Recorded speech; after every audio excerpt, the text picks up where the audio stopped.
Hello? Oh, hello. Thank you guys for coming. So today we have an interesting panelist here. I can share a little bit how we figure out what's the common denominator between the five of us here. But before we start, maybe I can make a quick introduction of myself. My name is Jorden. I'm the Web3 lead at Tenity, and Tenity is a VC accelerator where we run the XRP accelerator for the ecosystem, getting projects onboarded and to grow the ecosystem with TVL and VMTs as well. So together with me, I have four smart gentlemen here. Maybe we can start with a round of introductions, starting with Mas. Sure. Mas, great to meet you all. I'm a research partner at Maven 11, which is a venture fund out of Amsterdam. We have been running the venture fund since 2017, do a bunch of early stage investing, and we've recently started investing into the ecosystem around XRP as well. Hi, my name is Anatoly, and I'm a founding partner at the fund called Unlimited Holdings. Similar to my peers over here, we do cross-border global investments on the venture and liquid side of things. Previously used to build and run institutional products for Ripple's single biggest wallet company called Binance. Happy to be here today. Good afternoon. My name is Takuya Sugiyama. I came from SBI Holdings, which is Japanese, one of the biggest conglomerate financial groups. Within that, I'm managing the joint venture business with SBI and Ripple for 10 years. I'm very happy to be here. Good afternoon. My name is Yen, and I'm with CMCC. We are an early-stage venture capital fund based out of Hong Kong. We've been around since 2016, so that's almost 10 years, and we invest in all different asset classes within crypto. We invest in the equity, in tokens. We invest in other crypto hedge funds as well. And glad to be here today. Cool, thank you. So to kick things off, I think I want to make it a little bit lighthearted. So backstage, we were kind of discussing how did this panel came about? And we realized that three of the panelists here, out of the five, have commonly invested into a project, Doppler Finance, that's one of the sponsors for this event as well. Just got to do a very quick show for them. But let's get started, right? So in one sentence, looking at the institutional place for the XRPL ledger or the XRPL ecosystem, how would you describe it in one sentence? Like what is it looking like now today? I would describe it as quite nascent. So obviously there is a huge degree of institutional interest specifically from the banking sector. And I think Takuya can speak more to this specifically. But looking from a venture institutional perspective, the ecosystem around XRP is still quite early. So there's still a bunch of opportunities in investing in stuff that is around it. But obviously, if you're looking at institutional, just buying and holding XRP, it's a little bit different. But I think in terms of the ecosystem around it, that's coming slowly but surely. I'll build on top of this. I do think it's a perfect play from the institutional standpoint, and it's an exceptional blend of both retail adoption and institutional guardrails, and we'll be speaking later on today what is so special about a chain, what type of opportunities we're seeing, and the outlook for 2025. But as of today, it's, in my personal opinion, not financial advice, an undervalued ecosystem that is yet to match both biggest participants in the market, retail institutions, in the form of a myriad of products within the XRP ecosystem. Yeah, I have to say that especially in Japan, who helped the XRP ledger is the most important point for institutional standpoint. So we, as SBI Group, helping the XRP ledger over 10 years, providing payment services, custody services, nowadays preparing the RLUSD stablecoin in Japan. So that's, and also we are helping the XRP developers community in Japan. And also we are running the XRP ledger node in Japan. So that's, the more the traditional institutions be familiar with the blockchain XRP ledger, the more the other institutions perspective can follow up. That's my point. Yeah, I think in terms of the interest from the institutional side has definitely been limited. I would say it is, however, emerging, and the fact that 3 out of the 5 panelists are invested in one company, I think that talks a lot about the interest and also the big venue here. Korea is such a big contributor in terms of holders of XRP. I think that now that the regulatory uncertainty is clearing up with regards to whether XRP is a security, I think actually that can really accelerate the adoption of XRP Ledger. And yeah, so that's why we are actually quite optimistic.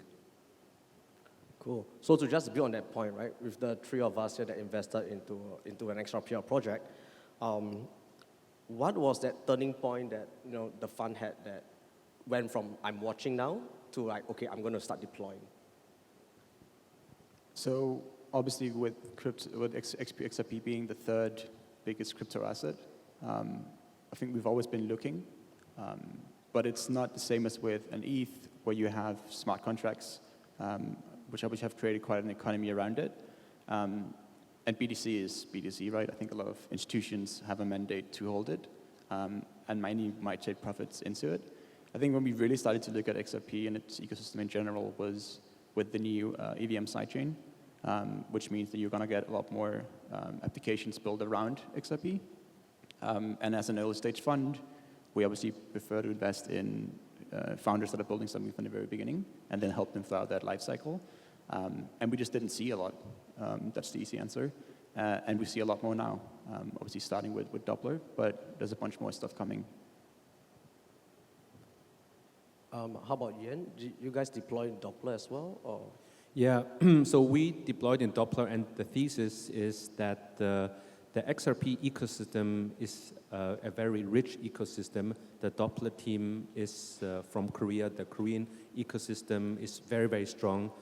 I believe around 30 to 40% of holders globally of Ripple are based here. And many people have held XRP for maybe 5, 10 plus years. So there's a lot of demand here. And demand now is looking to do something with the crypto. Okay, I can keep it in my wallet, or I would like to do something with it, earn a yield. And that's happened with many other cryptocurrencies. And I think that will now start with XRP. And our thesis when we invested in Doppler was that they are best positioned to capture that growth, starting with a yield-bearing platform for all the XRP holders here. Right. So I think even for Tenity, for us, that was a very similar thesis, right? We start to see some yields on XRP, and that was like kind of interesting. Whereas like Ethereum, they had those long time ago. But I think this is going to be a very big turning point for us. Yeah, if I can add something to that, I think if you're an institution, obviously you can get yield on your XRP. You can go to like a market maker or not a public lending protocol, but there are ways to get sort of yield on your XRP. But for the general retail audience, this is just not available. So we really need sort of open, centralized applications for people to come and actually utilize their XRP in DeFi. Right. Okay, so to just turn the switch a little bit, I think recently there has been a lot of digital assets treasury coming into play. People are starting like a Solana treasury, Bitcoin treasury, Meta Planet went public, and all that. So with regards to digital assets treasury, what are some strategies or practical strategies that XRP holders or people that want to start an XRP treasury could look at? Or is there any strategies that exist that you guys have heard of or thought about as well? So I have to say that the company we have holding many XRP as a company on the balance sheet. So what we're doing that is that we have to be very careful for the Japanese regulatory and tax regulatory. So most of our XRP is restricted to another account. And also we have the account for investment. So we have to take a balance of the investment and restrict in terms of the tax regulation. And in Japan's tax regulation is still unclear. Still, the tax rate is too high, the 55%. So maybe the next year, the Japanese government is planning to reform the tax for crypto holding. So we have to take care for not only the tax side, but also the finance side as well. Yeah, I think it's a pretty great example of how the digital asset treasuries can benefit the ultimate beneficial holder of Ripple or any other assets in markets where the taxation on crypto assets higher than the capital markets. Therefore, owning shares to a company that are lying holding the assets will eventually give you an exposure to the assets, but also maybe minimize some taxation. And I think that's what we've seen happening in Japan, which makes perfect sense to increase the user base, increase the adoption, but also work toward the end goal of minimizing the friction between both markets overall. For just a step back overall in digital asset treasuries, I think we've seen multiple generation of this vehicle launching over the past 8 months or so. We can include MicroStrategy, and we go years back. We are probably in our 3rd gen today, where it's no longer just the companies we need to rely only on the price separation today of the asset they're buying into the other asset treasuries. It's a multi-structural process. So institutional investors are looking for discounted entry prices to the pipe style deals. On top of this, there's a lot more now serious talks about the management of these DATs through the production of the actual yield accrual strategies that are governing these vehicles. And I think Ripple is now basically at the point where the ecosystem itself will be eventually receiving a big portion of the DAT structured assets onto it for yield generation purposes, either the liquidity provisioning management, stablecoin yield, tokenized treasuries, and lending opportunities, built into strategies running on chain and so on. Ultimately, something will be lending on Doppler as well. So I think we're probably going to be seeing an increased liquidity over here once we have more of DATs launching. Yeah, and generally, you're also looking at what is the extra marginal buyer that's going to come in through the DAT, and do you have a strong spokesperson around it?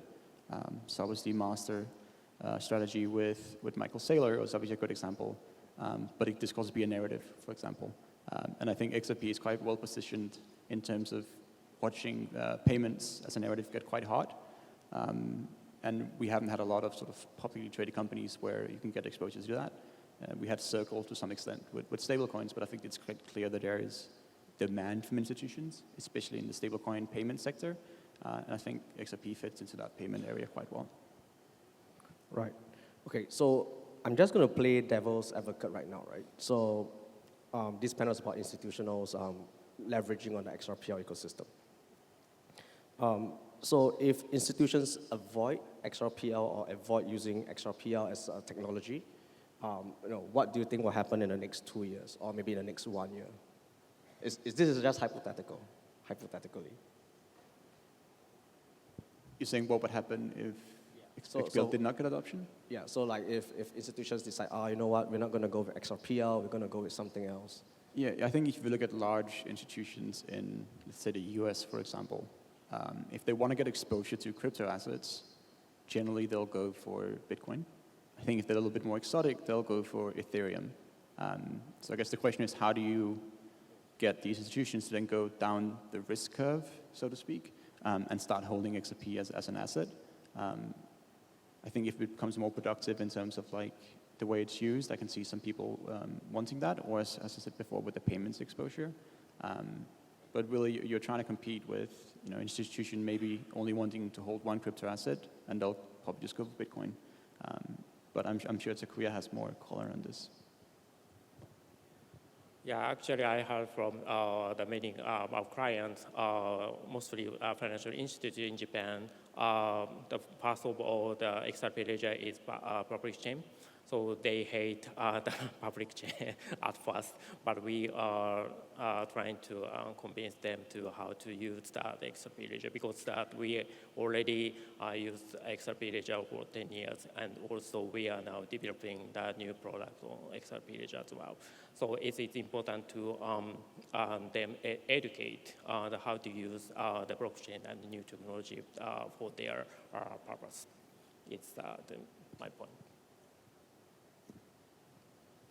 Yeah, I think that when I think of XRP, I mentally separate XRP ledger and then also XRP DeFi opportunities. I think XRP ledger will evolve and will grow over time as companies such as SBI are going to introduce it to more companies, and I think that more companies will adopt over time, but that's more a gradual process, and every maybe few years there will be a accelerated process because maybe some big bank or some big corporate is doing it. But I'm actually very optimistic on the DeFi side of XRP, so what Doppler is doing, because you have such a big retail base, and that retail base really now sees that you can get yield, you can actually borrow land, or there are different ways to actually leverage your XRP. And because you have, I don't know, maybe supposedly, I think, close to 60 million of holders of XRP, and that's a lot, I think, and wallets, I think, less. But if these holders have an easy way to deploy their XRP, get some yield, and I think that could really increase quickly TVL. And then once retail demand really surges, and then institutions want to do that because then they see this is now de-risked, this is now for us to come in, and then that could be very interesting for the institutions. But it's institutions are usually very risk averse. They want something to be the infrastructure has to be right. There has to be regulatory certainty, and there has to be demand. So there is demand. There's a lot of people that hold XRP. The infrastructure is in the process of being built up. And in terms of regulation is, I would say, the uncertainty is lifting. So I think the requirements are there for institutions to come in.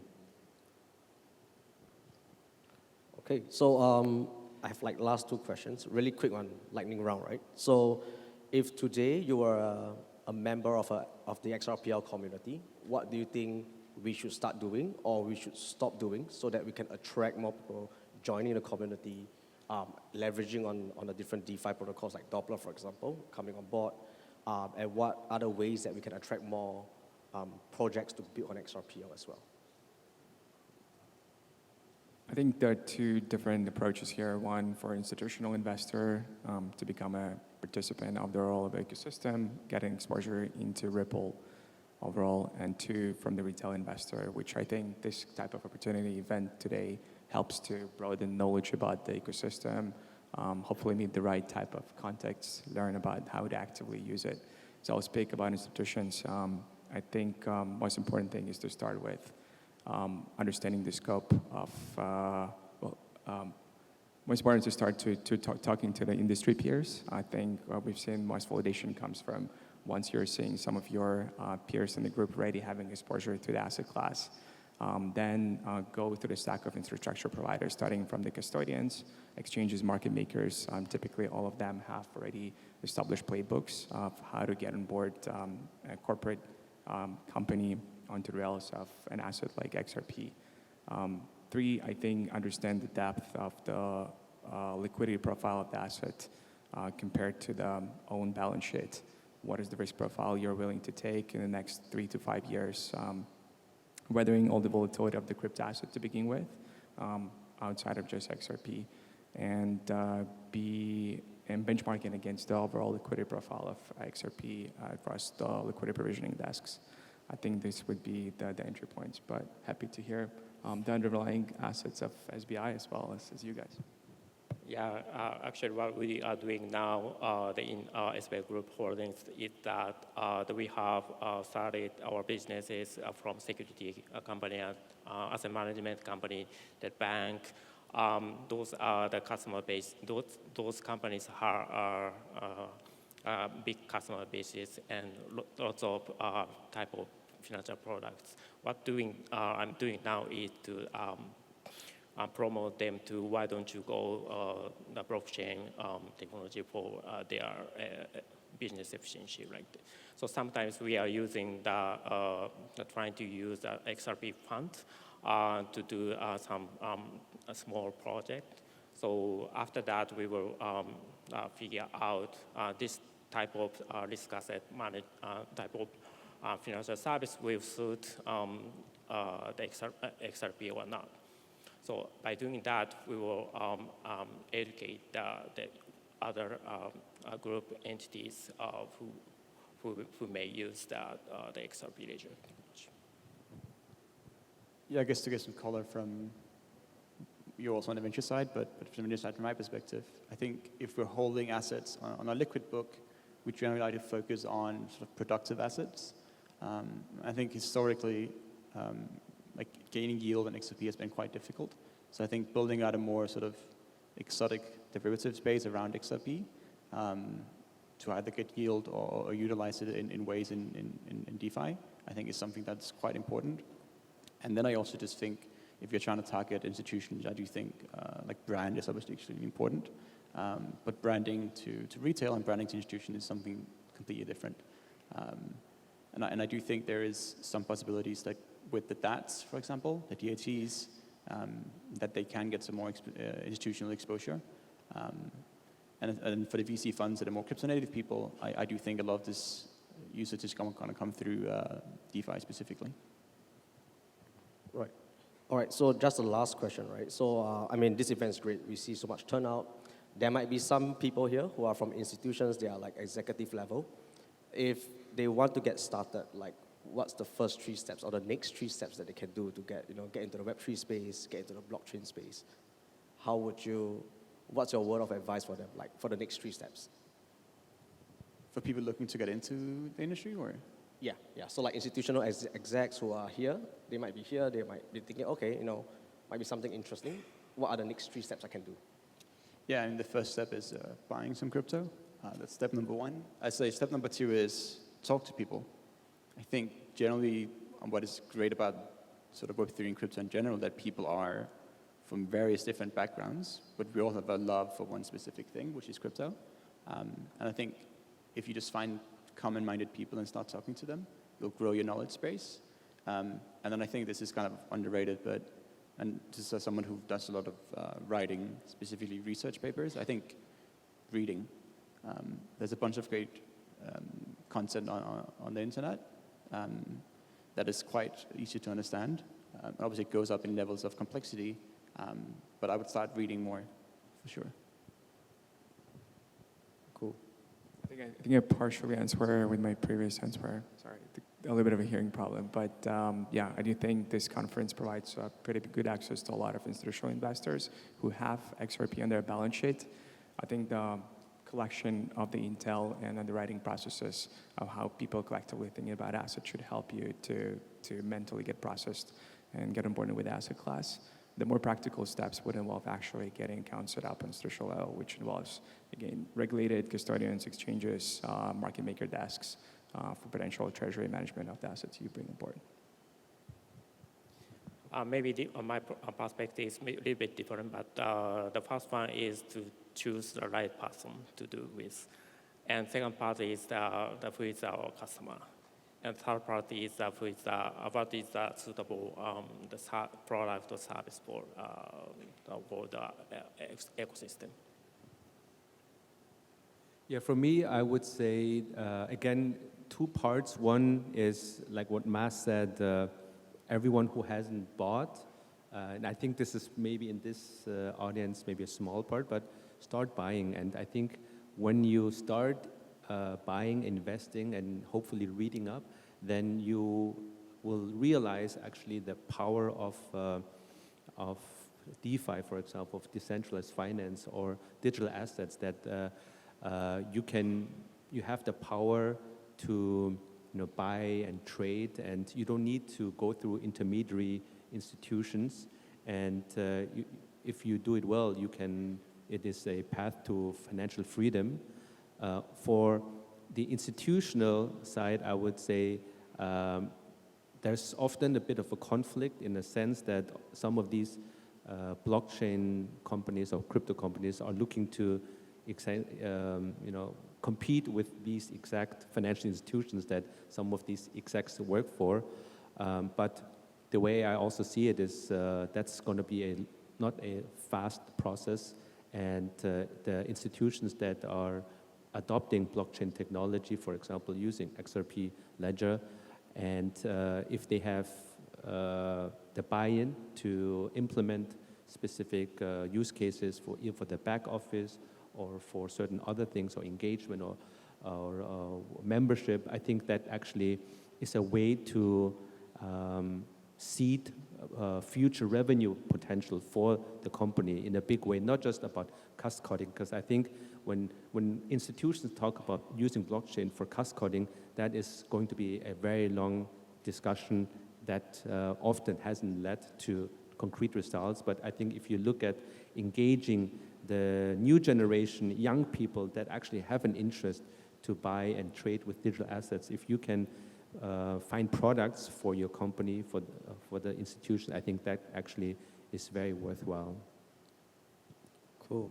All right, we overran a little bit, but thank you guys so much for sharing the knowledge. I think all of us will be here for a while. If you want to chat, please look for us around the conference as well. Thank you guys.